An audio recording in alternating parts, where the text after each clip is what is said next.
So I'm here to tell you about AMARI in Ethiopia, which is a really exciting piece of work in progress. My name is Charlotte Hanlon. I'm a psychiatrist who trained in the UK, but I've lived in Ethiopia for more than 10 years now, and I'm the institutional lead for Ethiopia. So why am I saying it's an exciting project for Ethiopia?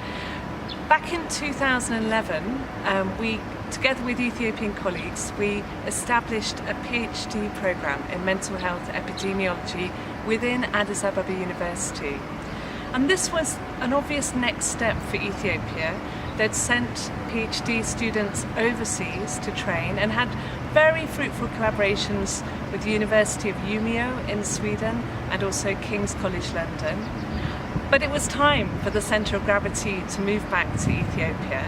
There were other things happening in the country at the time. The National Mental Health Strategy was being launched. Really made it so important to have contextually relevant, excellent, rigorous research that would be able to inform and improve the process of expanding mental health care for people of Ethiopia. So that's what was happening. We started the programme.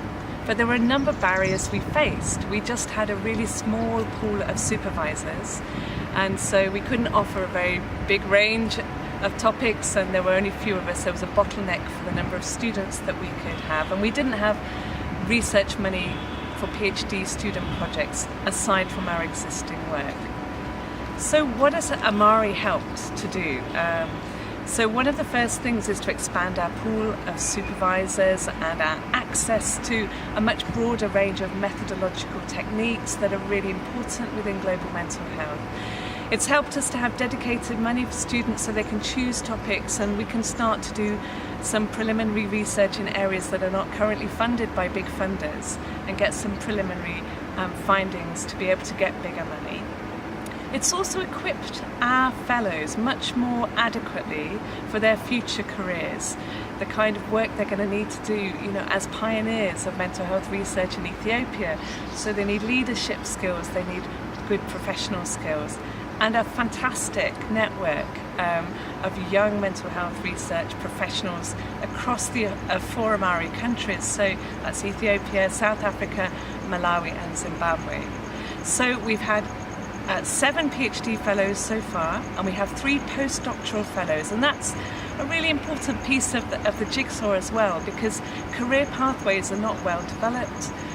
When our PhD students graduate, they're not ready to go and start independent research, and this postdoc fellowship allows them to diversify their experience, their expertise, and get themselves in a position to be the lead researchers and to spearhead their own research programs. So we're all incredibly excited that we're developing this new cohort of African mental health researchers who are going to lead global mental health for the world, make it relevant to our context here and our priorities. And I'm sure that there'll be, the excellence of the research will mean that it will also have an impact more globally and hopefully benefit many people with mental health problems.